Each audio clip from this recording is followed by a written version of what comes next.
Remand लगा हुआ था और हम सुबह तकरीबन 11:30 अडियाला आए और जैसे ही अदालत लगी तो खान साहब और बीबी रोस्टम पे आए। बीबी ने आज, बुशरा इमरान खान साहिबा ने आज आके जज साहब को बताया कि मैं कुरान पे हल्फ लेने को तैयार हूँ यहाँ कि जितने भी ये केसेस बनाए गए हैं ये झूठे हैं और मुझे बेगुनाह इसमें सज़ा सुनाई दे रहे बार बार। क्या आप कुरान पे हल्फ लेके मुझे सज़ा सुना सकते हैं?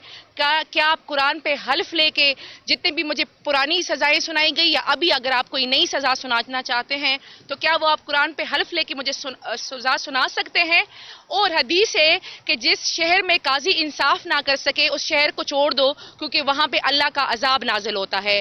तो ये जो भी हो रहा है क़यामत के दिन भी हम इसी तरह दाएं तरफ होंगे और ये प्रोसिक्यूशन बाएं तरफ होगी, लेकिन आप सबसे पीछे होंगे क्योंकि आप सहूलतकारी दे रहे हैं।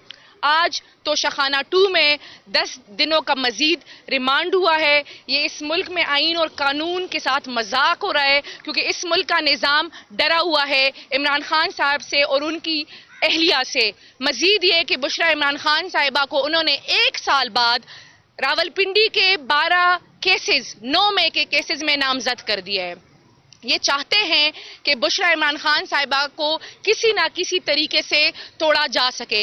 आज उन्होंने रोस्टम पे आके जज साहब को बताया कि आपने जितनी सजाएं सुनानी है सुनाए, मैं इमरान खान का साथ नहीं छोड़ूंगी। बहुत शुक्रिया, थैंक यू। जिधर से आए हैं उधर से जाना, नहीं तो